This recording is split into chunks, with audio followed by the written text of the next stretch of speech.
who become very irritated by the soldiers. Boleh angkat tangan? Hanya sedikit saja. Only a few. Ya, mungkin secara manusiawi kita sebel melihatnya. Might be we can be irritated by the action of the soldiers Karena sangat tidak pantas. because it's not appropriate. Tadi kita bacakan bersama-sama dari kitab Yesaya. And we just also together read the words of Yesaya. Hamba Tuhan That the man of God dihinakan, is humiliated ditinggalkan, and neglected dianggap sebagai orang kusta. and considered as the lepra, Wajahnya tidak tampan sama sekali. and the face is no more recognized as human being, Tetapi Allah meninggikan dia begitu tinggi, but God exalted him so high melampaui malaikat, above all the angels, melampaui seluruh bumi. above all the earth. Terkadang kita merasa terhina oleh perkataan orang. Sometimes we are also feel that we are humiliated by people, Yesus juga dihinakan orang. but Jesus also was humiliated by people.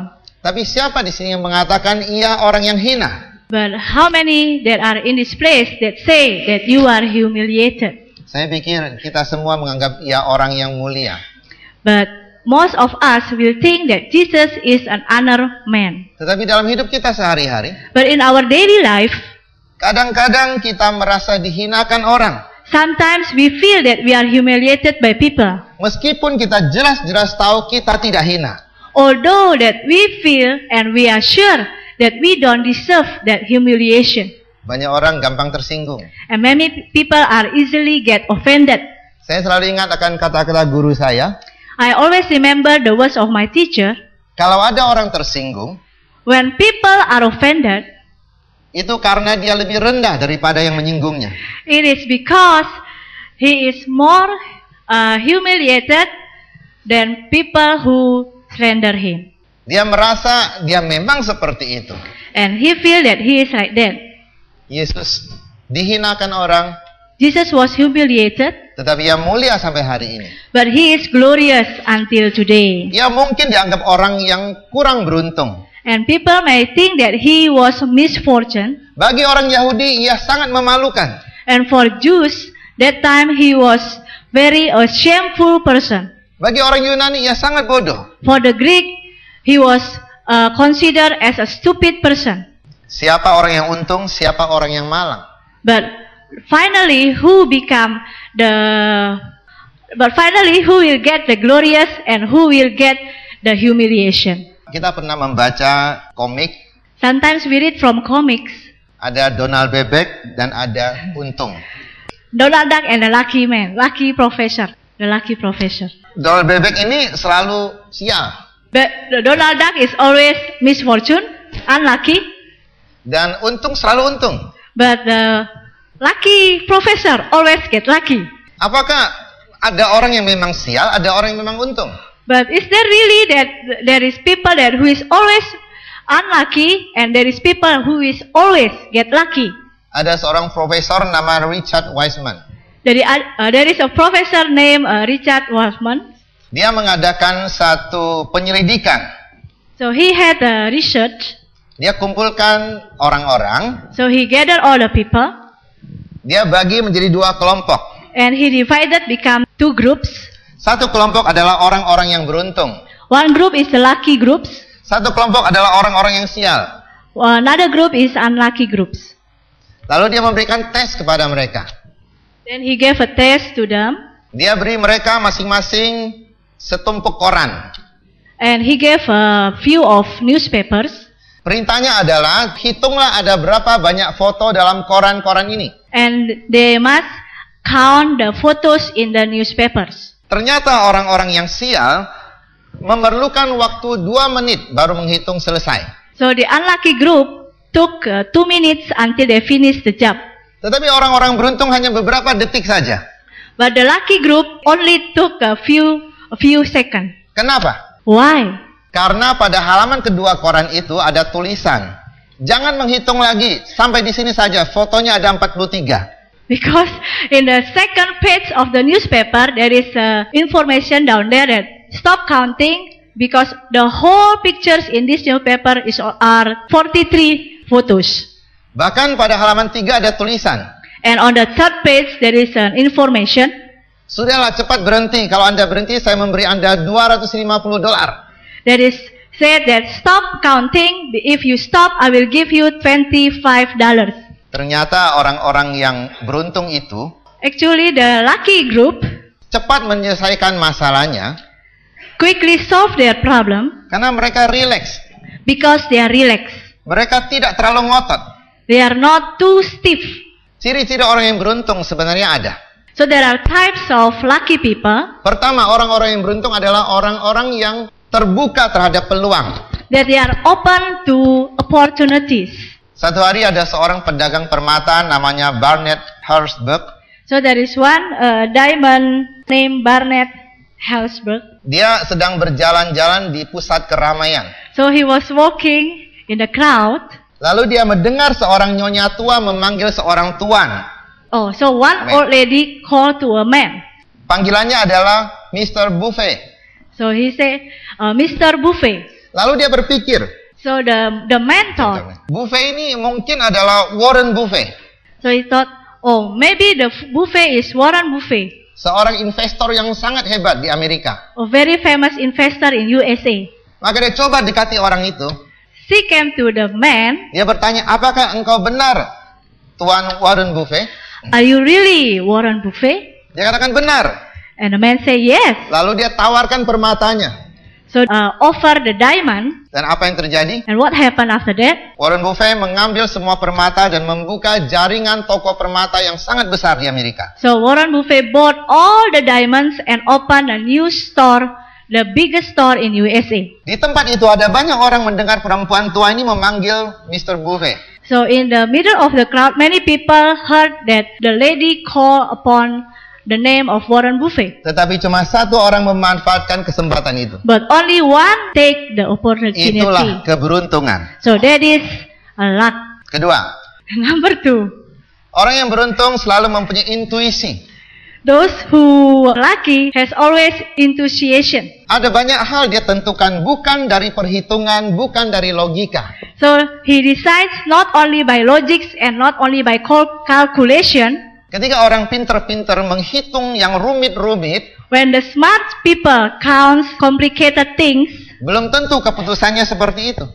it doesn't mean they will make that decision.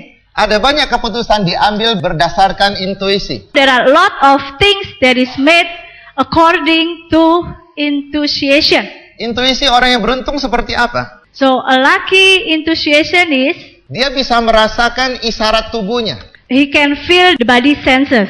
Pernah tidak Anda merasa tiba-tiba begitu gembira melihat satu hal? So have you ever feel that suddenly you become so happy over one thing? Kalau demikian catat, kenapa Anda gembira? So if you are happy like that, you need to write down why you are so happy. Misalnya kita pernah memberi sedekah kepada orang dan kita merasa sangat gembira. For example, that you give something to one person and you become very happy. Atau kita misalnya melewati satu gedung dan kita selalu merasa saya ada hubungan dengan gedung ini. Or maybe you pass by one building and you feel that you have the connection over that place. Penulis artikel ini adalah orang yang pernah mempunyai perasaan seperti itu. So the writer of this article, he also felt that feeling. Ia melewati satu perusahaan asuransi. So he passed by one insurance company, Dan setiap kali ia merasa gembira.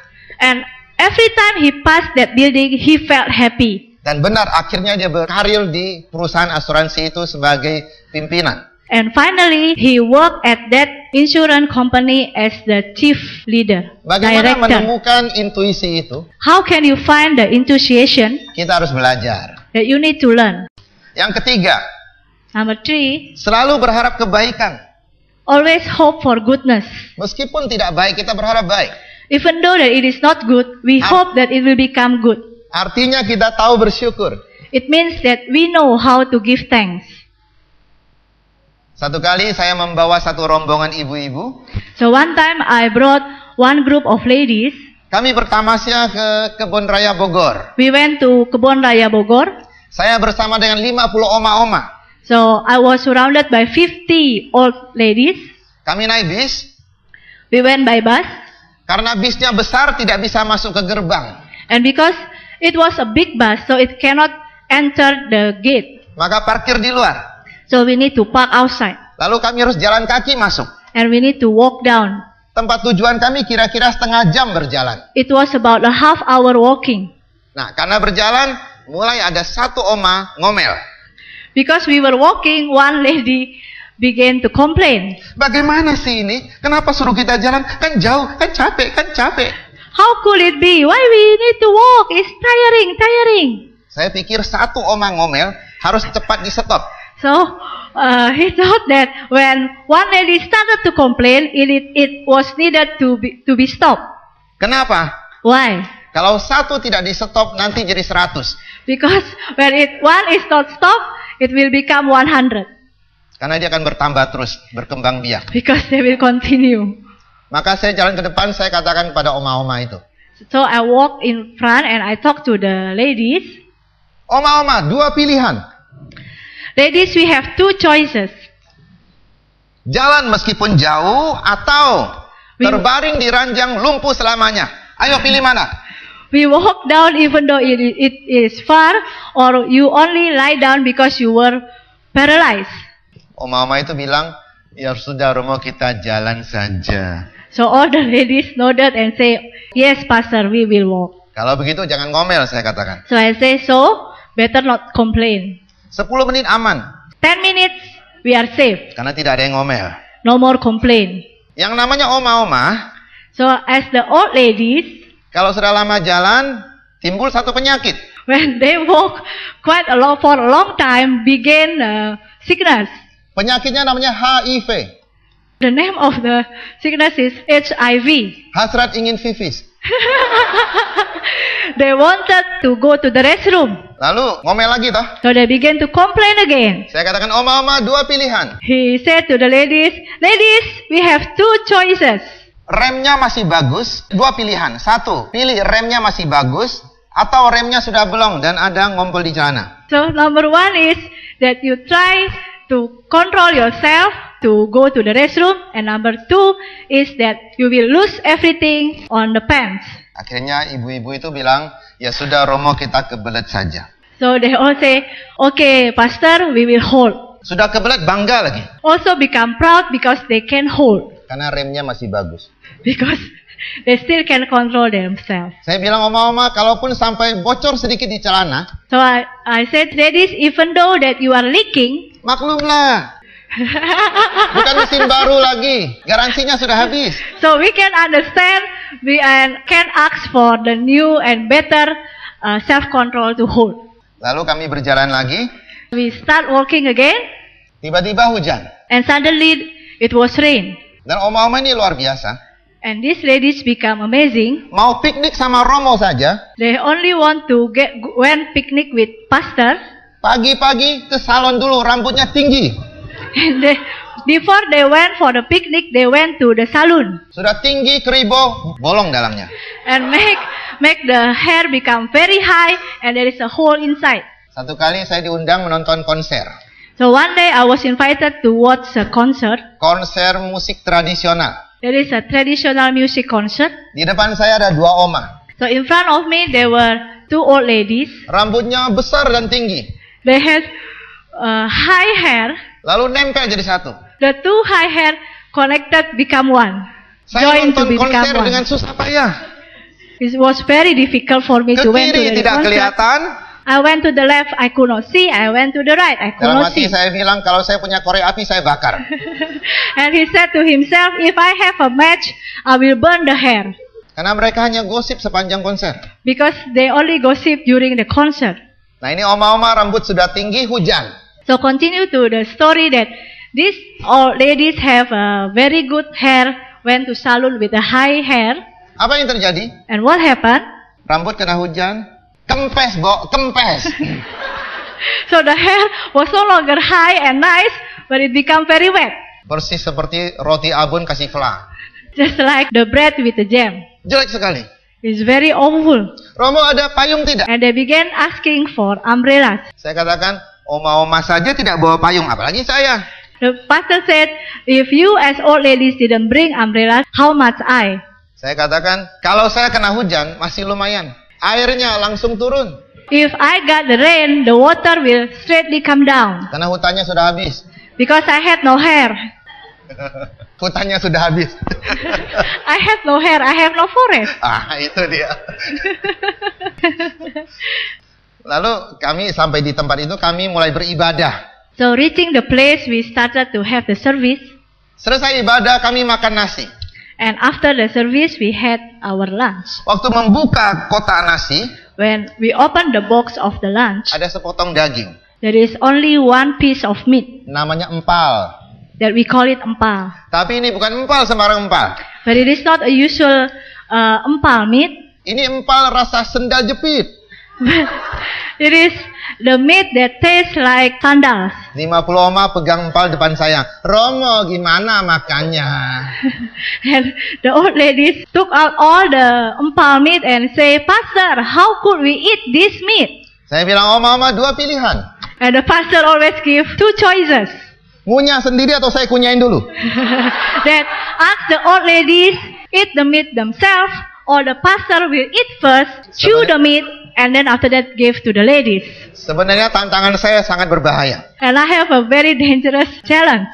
Kalau sampai 50 oma serahkan empalnya pada saya, If the 50 old ladies give the empal meat to the pastor, kram saya. he become so he will be very tired chewing the meat. Saya katakan, oma-oma, kita ini sedang piknik. And the pastor said to the old ladies, ladies, we are now in the picnic. Cobalah bergembira. Try to cheer up. Mengapa mengeluh? Why complain? Mengeluh adalah tanda orang-orang yang malang. Because the complaining is the sign as the unlucky people. Apakah Yesus mengeluh karena dia harus mati? Did Jesus complain because he had to die? Apakah Allah tidak mencintai dia Heaven God the Father loved him very much sampai dia harus mati? until he has to die. Hanya karena Allah mencintai kita. Because God so loved with us. Allah sangat mencintai Yesus.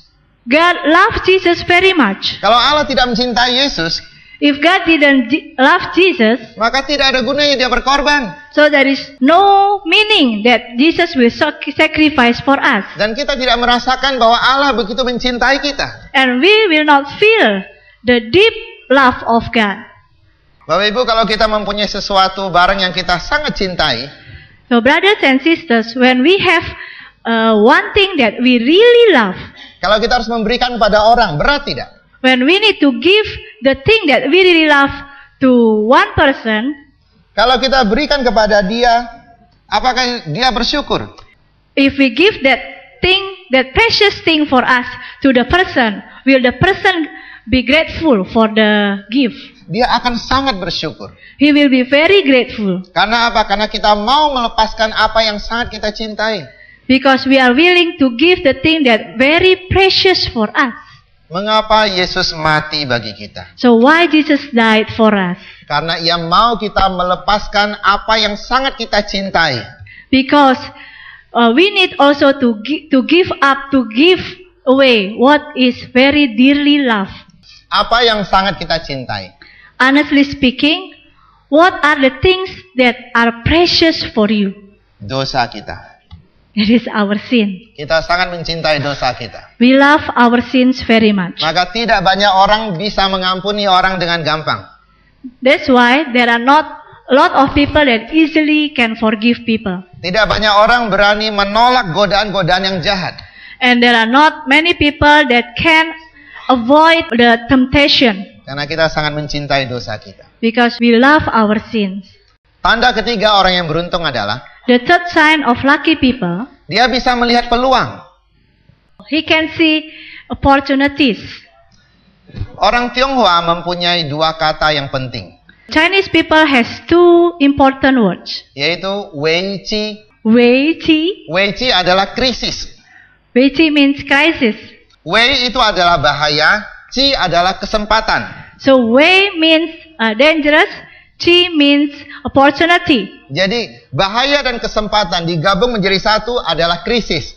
Danger and opportunity joining become one, it becomes crisis. Di mana ada bahaya, di situ ada kesempatan. Where there is danger, there will be one opportunity. Di mana ada orang membenci kita, ada kesempatan kita menunjukkan bahwa kita tidak seperti itu. When people hurt us, there is a chance for us to show ourselves that we are not as what he thinks. Apa gunanya jika orang bersalah kepada kita dan kita membalas kesalahan kepada dia? So what is the point if one person make mistake to us and we also do evil thing to us and we repay it with evil also? Ketika orang berbuat salah kepada kita, so when people make something wrong to us, mungkin dia tidak sadar akibatnya akan berat seperti itu. Maybe he doesn't realize that the consequence will be hard. Itu kata Yesus, Bapa ampunilah mereka sebab mereka tidak tahu apa yang mereka lakukan. That's why Jesus said, Father forgive them because they do not know what they are doing. Artinya mereka tidak tahu akibatnya begitu hebat. It means that they do not know the consequences of the mistake. Tetapi ketika kita memutuskan untuk membalas dendam, but when we decided to pay evil also, itu adalah kita sengaja berbuat jahat kepada orang itu. It means that our whole realization, we do the evil thing to the person. Jadi yang lebih jahat adalah yang membalas. So the worst person is the one who repay the evil. Ada orang ketika dia membalas dendam, dia merasa memang pantas saya membalas dendam. Many people thought that when they pay revenge, they think that it is worthy for him to pay the revenge. Tetapi sebenarnya ia melakukan dua kesalahan. But actually, he made two mistakes. Sudah tahu itu tidak enak, tetapi dia masih mau melakukan dengan sengaja. So, when he knows that it is not a right thing to do, he deliberately do the wrong thing. Di dalam liturgi Katolik, so in Catholic liturgy, ada satu kata yang penting. There is one important word. Oh, dosa yang menguntungkan. A profitable sin. Karena kita berdosa, maka penyelamat datang untuk kita. Because we sin, so the Savior come to us. Tetapi jangan berpikir, Pak, kalau gitu kita berbuat dosa terus, biar untung terus. But don't think that that's why we need to commit sins deliberately so we can get lucky all the time. Karena tidak ada orang yang beruntung kalau berbuat dosa. Because there is no profit when we do sin. Saudara sekalian, Allah mau menyenangkan kita dengan cara yang begitu dahsyat. So God wants to please us with His amazing ways. Apa yang kita buat untuk Allah? What will we do for God? Kita hanya perlu bekerja sama saja. We only need to cooperate with God. Ia ingin kita bertobat, kita bertobat. So when He wants us to repent, we repent. Menyenangkan Allah sebenarnya tidak sulit. So it is not difficult to please God. Satu kali saya melayani di kota Jogja. So one time I went to Jogja. Selesai pelayanan, saya diajak makan di Jalan Malioboro. After ministry, they brought me for dinner to Malioboro. Lalu tukang ngamen datang. The six singer with the guitar came. Mereka adalah orang-orang yang profesional. So they are actually professional people. Mereka bukan sekedar bernyanyi. They not only sing anyhow, tapi mereka menyenangkan pendengarnya. but they trying their best to entertain all the people who hear. Mereka perhatikan siapa yang makan di situ. And they notice who are the people who are eating. Kalau yang makan orang Tionghoa. If the people who are eating there are Chinese. Lagunya begini. Niwa wo ai ni yo tosen. So they will sing Chinese song. Orang Tionghoa senang sekali. So the Chinese people become very happy. Karena lagu nenek moyang dinyanyikan. Because their favorite traditional song was sang. Maka uang keluar dengan gampang. So they give a lot of money to the singer. Ceban men, ceban. They give 10,000 for the singer. Lagu belum selesai. Even though the song was not yet finished. Pindah meja lagi, ada orang Batak. So they move to another table. Bataknese people. Lagunya apa? Butet! Udah. The singer also sang traditional Bataknese Lagunya people. belum selesai, cuma butet saja. Tapi orang Batak senang. But they are happy. Karena itu lagu nenek moyang. Because there is the song of the traditional song. Maka keluar duit dengan gampang. So they also give a lot of money. Pindah meja lagi. The singer moved to another table again. Ada seorang anak perempuan remaja duduk di depan meja, depannya ada bakmi, sedang matanya kosong. There is a young girl facing a bowl of noodle with empty eyes, like dreaming. Itu pasti sedang patah hati. Might be he just break with her boyfriend. Maka lagunya begini. So the song will be, hatiku cuma ada satu, sudah untuk mencintaimu. Wah, begitu. So the singer began to sing love songs. Waktu belum dinyanyikan dia masih bengong. When the singer was not yet sing, he was dreaming. She Setelah was dinyanyikan dreaming. dia menangis terseduh-seduh. And then when she heard the song, he became crying. Air mata, ingus, air liur jatuh ke bakmi. All of the tears and everything fall down to the noodle. Tidak tahu siapa yang makan nanti. And who will eat the noodle later on? Tapi dia senang. But the young girl was happy also. Pertanyaan adalah, apakah kita sudah menyenangkan Allah? So the question is, have he pleased God? Kalau kita terus mengeluh dan mengeluh. If we always complain and complain. Saya sangat senang karena teman-teman di Chevron ini sudah memulai perayaan kita sejak Natal yang lalu sampai nanti dan akan diteruskan lagi. I am happy because the people here in Chevron always celebrated Christmas and now Easter, and it will be also continue on. Temanya sangat up to date. Theme is always up to date. Yaitu bahwa Yesus menerangi seluruh bangsa kita. Because Jesus always shines upon all the world. Dan itu sungguh-sungguh sudah dilakukan, yaitu kita mengadakan berbagai macam bakti sosial. And we also have social works. Dan saya pikir firman akan tinggal firman jika kita hanya membaca dan menghafal. And the word of God will only the word of God if we only read and read only. Tetapi ketika kita melakukan satu karya yang nyata, But when we take the action, kita sudah membangkitkan banyak orang. we have built other people. Mungkin orang tidak sungguh-sungguh mati, tetapi hatinya mati. Maybe the people is not naturally died, but the heart of the person died already. Jiwanya terluka. The soul is hurt, Dia stres karena tidak jadi caleg. and he's stressed, Dia mungkin ditolak orang karena statusnya.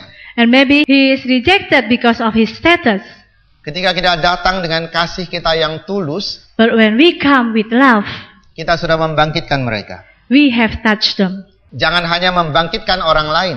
But not only that we touch other people, Mari kita bangkitkan diri kita juga. but we need also to build ourselves. Karena Kristus sudah bangkit. Because Christ is resurrected. Haleluya. Hallelujah. Amin. Amen.